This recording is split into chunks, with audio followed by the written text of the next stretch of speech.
Hi there, Carrie from the Soap Coach here. Today we are going to be talking about the legislation that you need to abide by to sell your soap and skincare products in the United Kingdom. Also covers Northern Ireland, but I'll talk about that because there's one extra step that you need to take. It's a big topic. This is not a big how to do it. I can't do that on YouTube. It's a 10-minute whistle stop. This is what you need to do so you can decide whether it's for you or whether you think, nah, it's too much, I'm not going to do that. I have got a blog on it already, but I think sometimes it's easier if you're watching and listening. So, okay, so here in the United Kingdom, if you want to sell your products, you need to abide by a piece of legislation which is called Regulation EC 1223-2009. I will put a link to that in the comments below. I will also put a link to a page the government have created to try and make it a bit easier and to be read in conjunction with the legislation, but it is still quite wordy. I have got a background in law and legislation, but I still have to sit and read it and try and get my head around it. So this really is to try and simplify it a little bit for you. So the legislation is very clear that it refers to those who are placing products on the market in line with a commercial activity. It specifically says making available on the market means any supply of a cosmetic product for distribution, consumption or use on the community market in the course of a commercial activity, whether in return for payment or free of charge. So if you're making soap for friends and family, that's absolutely fine. No problem with that. It's no different to making a cake and giving it to your neighbour. But if you're a business doing it, then that is a completely different kettle of fish. So what do you need to do? And there's quite a few steps, so I will whiz through them all. First thing you need to do is create your recipes and get them assessed by a cosmetic chemist. A cosmetic chemist is somebody who is qualified to be able to look at your recipe and say yes or no, it's safe to use and it falls into, it's safe to use. Keep it simple, safe to use. And quite often you will need to send up lots of documentation with your recipes so they can have a look at what the ingredients are and what all the allergens, etc. are. You might be asked for things like your safety data sheets, allergen declarations or IFRS statements. It depends a lot on what you're using. If it's things like essential oils, some of them you may not, as long as you're using the ones with the right INSEE name. So shop around, do your homework for which chemist you're going to use. Bear in mind that should the proverbial hit the fan, then you will be looking for that person for support. So make sure they're well established. I use MAF Cosmetics. I'll put a link to him below. There's plenty of others out there that are very good, I know. So it's really shopping around what suits you best. Once you've done that and you've got them back again, it means your recipes are safe and compliant to EU and UK specifications. Do not make lots of products before you've got those back because you may well have to make tweaks and you'll be really upset if you've made a lot of products already. The next thing you need to do is upload yourself as a responsible person. Yes, that's you. On the government portal, it's a cosmetics portal. Again, I can pop a link to that here as well. There's different ones for the EU and the UK.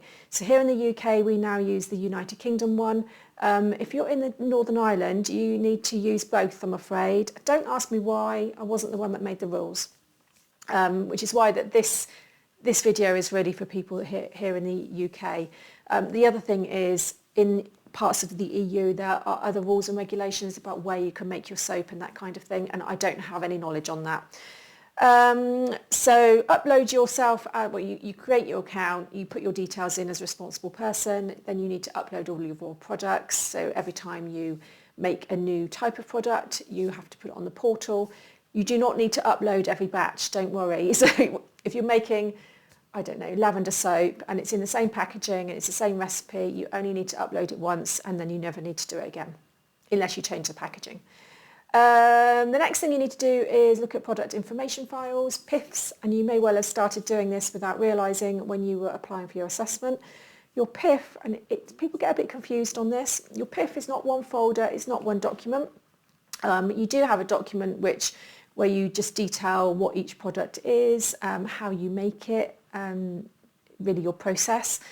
But your PIF is a whole raft of documents. It would consist of your assessments, your records of batch numbers, all your safety data sheets, all your Allergen declarations, certificate of analysis that you might get for ingredients that you're using. So all of these will form part of your PIF, and you don't have to keep them all in one place. You can keep them in all different places as long as you know where to find them all. That's all that matters. It's really an audit trail of everything that you're doing should anything go wrong.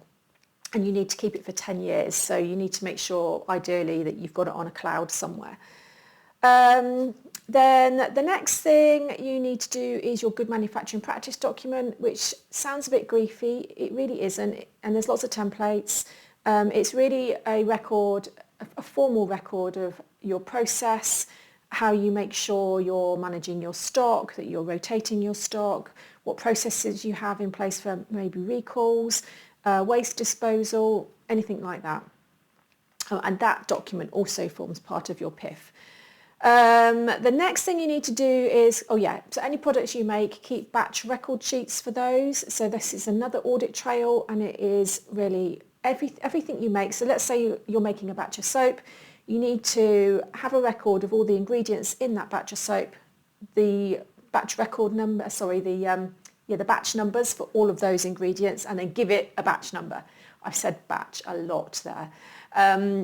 So really, if there's a problem with one of your products, you can do a check and you can see what all the initial ingredients were, and you can do an audit on that if you need to. The next thing you need to do is abide by labelling requirements, which for cosmetics are quite stringent.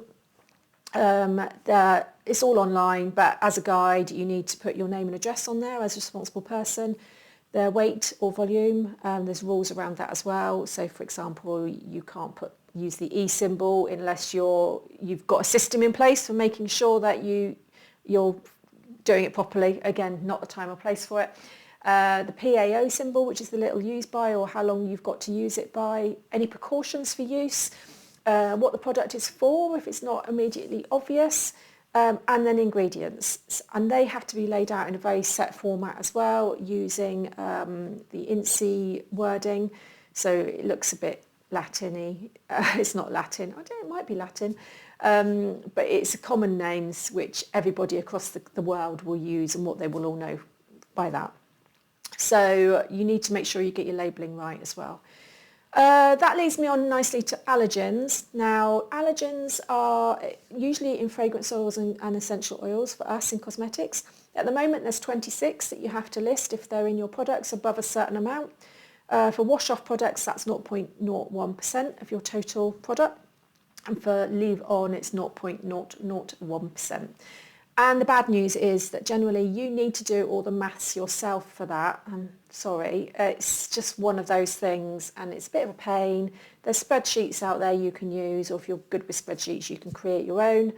But you need to make sure that any allergens that fall into the higher brackets or above those percentages are on your label as well.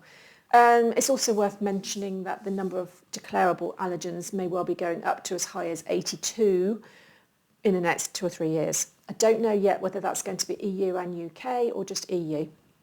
But it's something else, which again, we've got no control over it. You just need to do it. And finally, insurance. Now, you will need at least product and public liability insurance. The value of your public liability will depend on whether you're doing events and what their requirements are. Many events require 5 million now. And then other things you need to think about is data protection regulations, like GDPR.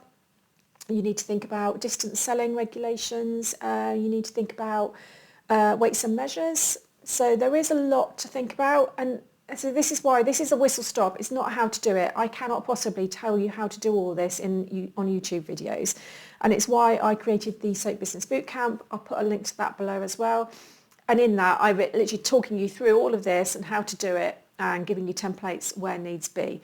So much of it, if you don't know it, you don't know it, and you won't be able to do it correctly, and you will probably struggle to work out how to do it from the legislation. So that's there if you decide, yep, I want to do this. I just want to be told what to do and how to do it.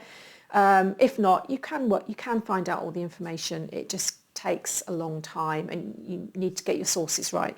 What else was I going to say? I think that's it. Oh, the other thing I just want to say is it is doable. I know it sounds awful, but it's just paperwork. It's just paperwork, just admin. And if you know what you've got to do and you know how to do it, It's not that bad, it's just a bit time consuming. Okay, hopefully that will help.